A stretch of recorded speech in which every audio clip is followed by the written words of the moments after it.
over. What year was that?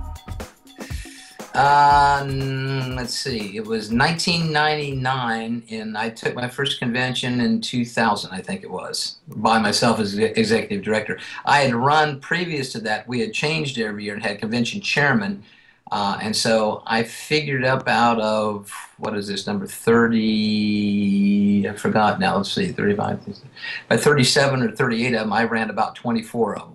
Okay, so you've got a little more experience then than some of the. Yeah, yeah.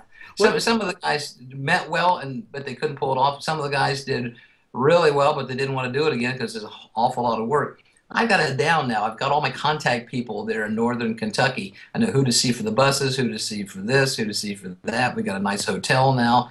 For years we stayed at the drawbridge, and that's kind of a sad story. The hotel was state of the art back in 1970.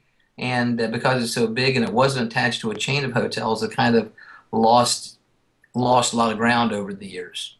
So it got to the point now that we just couldn't see staying there any longer, and we changed a year ago, which was a great move for us, I think. It was a night and day difference. Oh yeah, yeah. In fact, a number of people that I have interviewed talked about coming to the drawbridge the last year it was held there, and one of them said she almost didn't come back, but she decided, let's give it another chance, and she came back to the new one, and she just loved it. And that's the impression I get from a lot of people. They were the ones who came and were happy to be at the drawbridge just because of the history of it, right. But were grateful to see it move to someplace else. And well, at one time it was great. I mean, they had what they needed, but then when they started losing ground, so to speak, and they couldn't keep up, they closed the restaurant, and they cut down the staff, and they cut down here, and they closed the gift shop, the coffee shop. They started closing things down, and they couldn't provide us enough services. And also we were in a long-term contract, and I had to wait till it got to a point where I could get out of the long-term contract without costing us an arm and a leg. And for that time, to be honest with you, Tom, we didn't have any place big enough in that tri-state area to go that would house our convention.